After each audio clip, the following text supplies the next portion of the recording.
لو عايز تبقى مرتاح، لو عايز تبقى وتكون مرتاح في حياتك، لازم تنظف قلبك من جوه. نظف قلبك من الحقد، نظف قلبك من الحقد والتكبر والكراهية والوساخات كتير. نظف قلبك من كل حاجة مش حلوة. لازم تحسن من نفسك شوية وتظبط وضعك وتعامل حلو.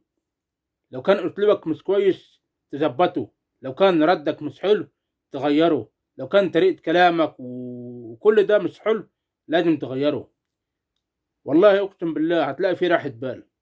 عايز تبقى مرتاح في حياتك لازم تنظف قلبك من عفوا، من الحقد والتكبر والكراهية، وانك انت ما تشوفش نفسك على حد وتحترم اللي بيحترمك.